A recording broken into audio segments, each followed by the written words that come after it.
Hello, everyone. Can you hear me okay? All right. How many of you have been working on your subgraph changes and stop and wonder, am I even getting this right? Awesome. Yeah, me too. Maybe you're running Rover Dev, and that's kind of the pro move now. You'll get your errors quickly, right as you make them in the terminal. If you're pre-Rover Dev, you might have hacked together a script, some kind of watch script, to get the same effect. Nowadays, you might be running proposals and waiting on your checks to run. But these tools, they get the job done, but we knew there was a better way. In fact, some of us have known this for years and may have seen the future. Watson, if you're familiar with his Workbench project from years ago, this is kind of the child of, anyway. Anyway, I promise that this tool is going to redefine how we work with our subgraphs on a day-to-day basis. So we're tightening the feedback loop on graph development in your editor with federation awareness in Apollo Language Server. My name's Trevor Shear. I'm a staff engineer at Apollo, and I've now been working in GraphQL in some form or another in the last 8 years, or for 8 years.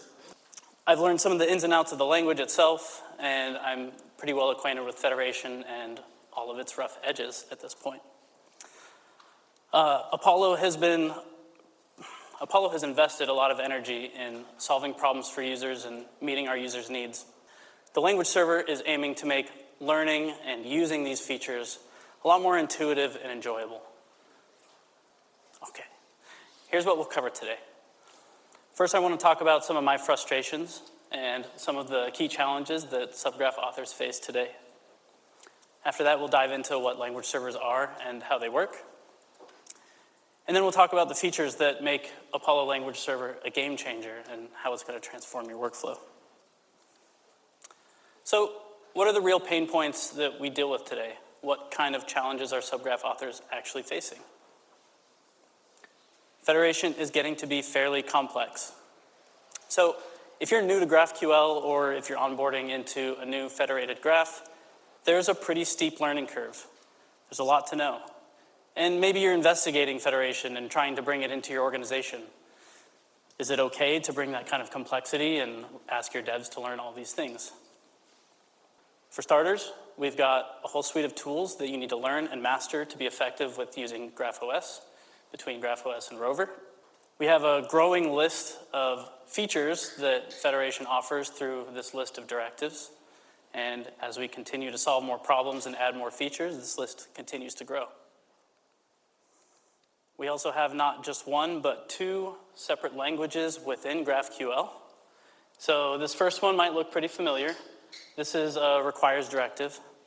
The fields argument on a requires, key, and provides directive all are a subset of GraphQL. Unfortunately, this is pretty familiar for developers, so it hasn't been too much of a lift to ask you all to learn how to use it, but it is its own language nonetheless. With connectors, we've got this whole selection argument, and it's its entirely own language. And we feel like we need to offer you some more validations and help with writing that versus the requires. So I want to do a quick demo for you. It's not the good kind. It's going to be a little bit of pain-driven development, and we're going to make an example out of some of these pain points. I thought about pulling this piece from my talk, but some people told me that it really resonated with them, and I want to hear from y'all when you see something validating, because these are the things we've been dealing with for the last 5 years.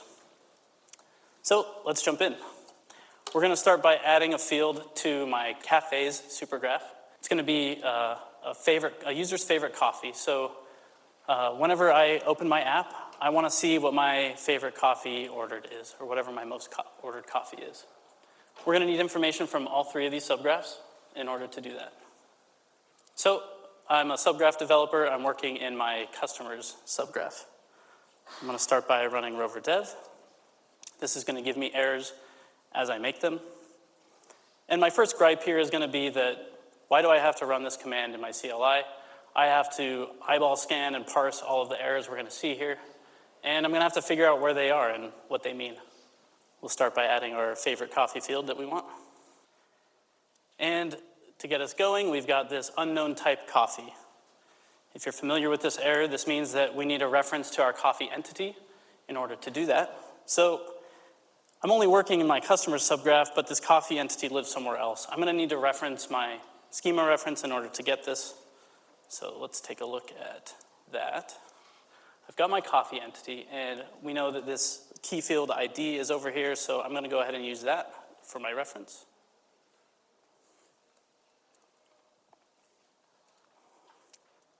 And it looks like we're composing. So let's try and run a query.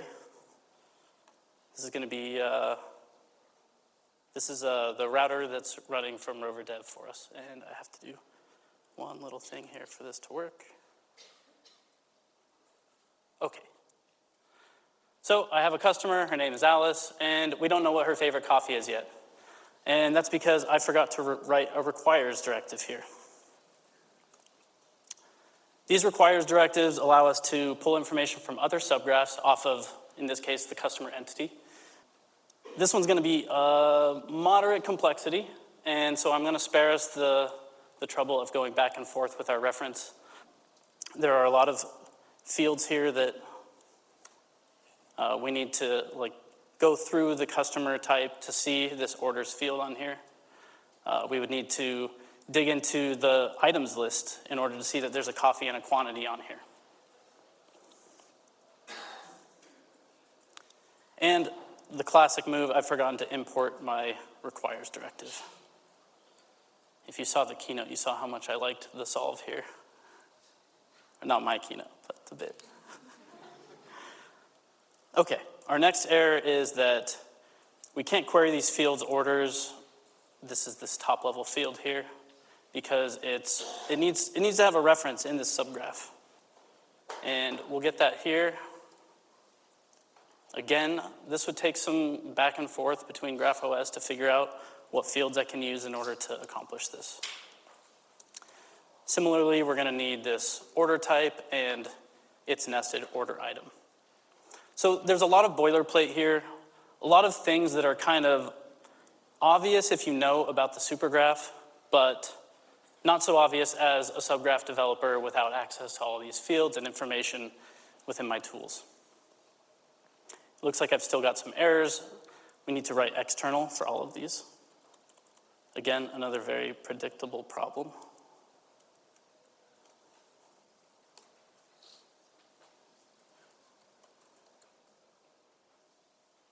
We'll see if we've got, and I'm missing my external import.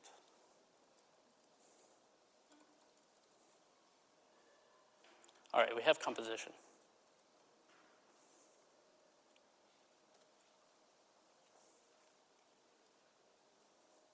So we know now that Alice's favorite coffee is a latte. Cool. That's the end of the pain. So it really gave me no joy to punish you with 5 years of the pain that we've been dealing with, but needed to get just a taste. Any one of these complaints I could live with, but they really start to add up, and they make it harder for newer users to onboard and really just slow me down, even as an experienced developer. I'm getting no help from my editor. Now, how can we fix these problems? And if you're thinking it's use a language server, that should be pretty obvious at this point. We felt some of the pain, and we feel like our tools could be a bit more helpful for us. Before we jump into Apollo's language server, I want to tell you a little bit about what a language server is and how it works. So to get a few definitions out of the way, we have our language clients. These are things like VS Code and IntelliJ. They're kind of the front end for the language server, language client relationship. So they send requests and notifications about the code space, let your language server know when files have changed and opened, that kind of thing. Language servers are the brains behind this relationship, so they get notified about changes in documents and things. They keep some form of internal state about your workspace and what files are open, and they'll parse and validate these documents and send errors and such. These are things like TypeScript language server and Rust analyzer. And we've got the language server protocol itself. This is the spec. This is an Adventure Time reference. Thank you, Saman. Language server protocol is the spec that defines the messages that these two use to communicate. We didn't just build this for VS Code, and that's what makes LSP so great, is that it is a standard that's portable across our different extensions or editors. Do I have any NeoVim users out here? All right, thank you. I need volunteers for getting this integrated with NeoVim. We've got VS Code, IntelliJ is coming, and we're also running it in the browser. So just to give you an idea of what a common interaction here looks like between a client and a server, I'm gonna tell you a little story about a user that opens a document. The client will let the server know that this document was opened. It's gonna give all of the contents of the document so that the server can parse and validate and find some errors in this document that the user's written. When the server finds these errors, it's gonna let the client know with the published diagnostics message. This diagnostics message carries information about each error that it finds, including a message and the location so that it can give you those squiggly lines in the right places. The user is going to respond to these squiggly lines by making some changes to fix it. And as they type these changes, you're going to get these document did change events from the client to the server. So the server can keep its state up to date, send new validations as it needs to, and so on and so forth. As the user's typing, the client's going to send these completion requests, trying to help you, give you things that make sense to accept. And the server will respond with a list of completion items and things that you can use here. These messages happen, just this set of messages, will happen with a couple clicks and a couple keystrokes. So if you're running the logs of a language server, it's really impressive to see how much is actually happening just through normal usage. You get just miles of logs. So we've got an abstract sense of how the language servers work, and now we can talk about how we'll be tackling those pain points from earlier. So Apollo's language server is built on Apollo compiler and Apollo parser, which are our newer Rust spec implementations of GraphQL. They're fast and they're fault tolerant, so we can catch all of your errors simultaneously. Since it's in Rust, we can run it anywhere. Having this language server in the browser was one of our requirements, and so having it be portable across environments was really important to us. And if you've had any experience working with Rust and WASM, I would love to commiserate with you after the talk. It's great when it works, but it certainly had its challenges and its rough edges. Anyway, for now, we've designed this to be available wherever you need it, and that includes our GraphOS editors. So these are impressive technical details that make all of this work seamlessly, but the real magic starts to happen when we connect your supergraph. If you're not 100% sure on what the supergraph really is, you can think of it this way. It's a merged schema of your subgraphs that has all of the information encoded in it needed for tools to understand how they're interconnected. So lots of directives in places to give you those relationships, and we capture all of those keys in it and those kinds of things.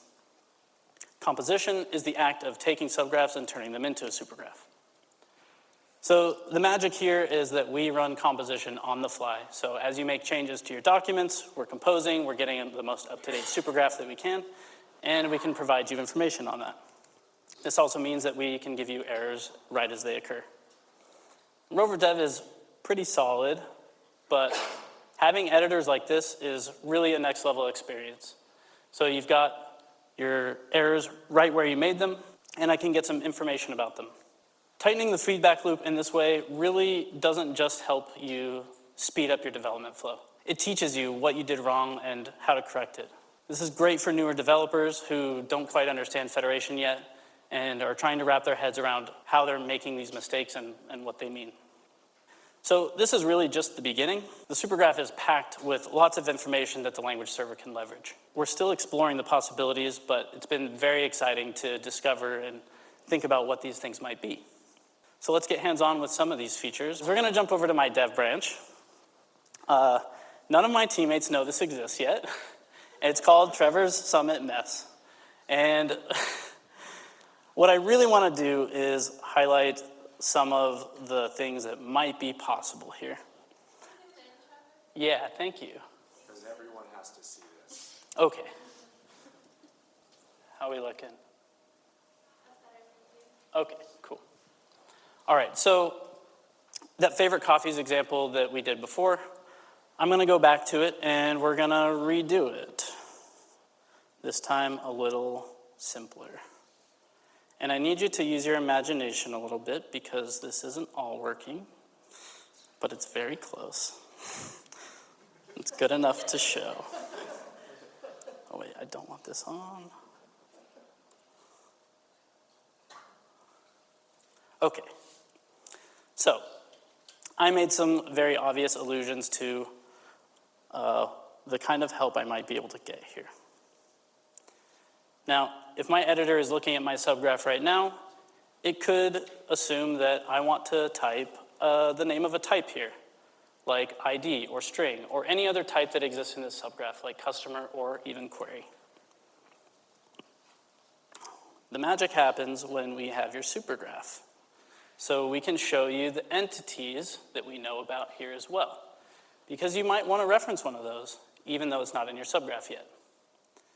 So anything with a link there and the fields is telling you that this is an entity, and we want to import it for you. So when I take that completion, it worked, it just happens below the fold. We pulled the entity in for you. This type coffee wasn't here before.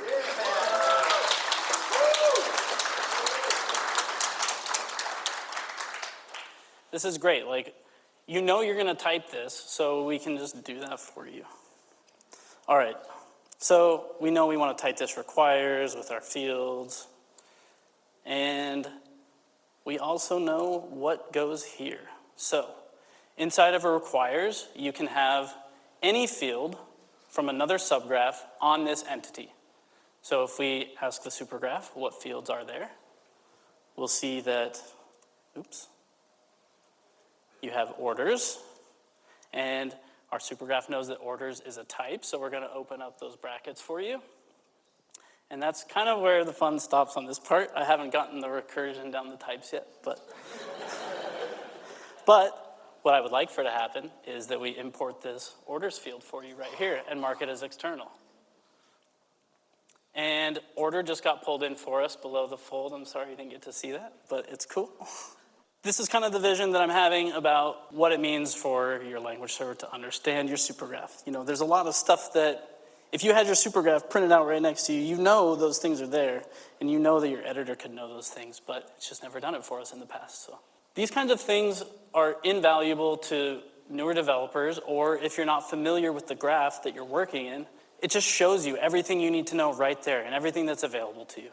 So it's a lot less of this back and forth and referencing your schema. And I don't know, like I learned Rust through auto-completion. Like, anyone else? Just like control space tells me exactly what I can do there and I'm all set. I want that for Federation as well. So that's the demo. Thanks for tagging along through some of that.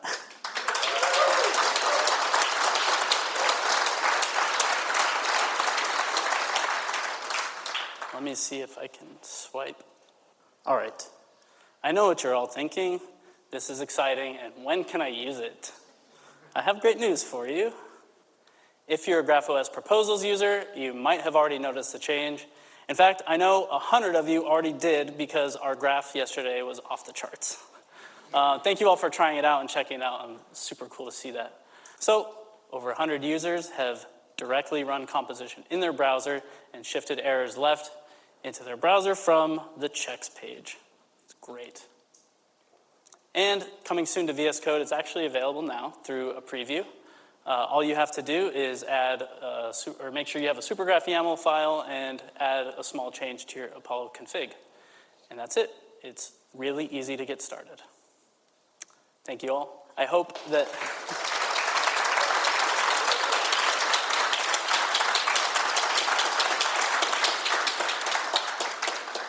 I hope that this demo gave you just a glimpse of how this tool is going to transform your subgraph DX workflow. We're really aiming to make this an educational feature, but also one that makes using Federation smoother and just more intuitive in general.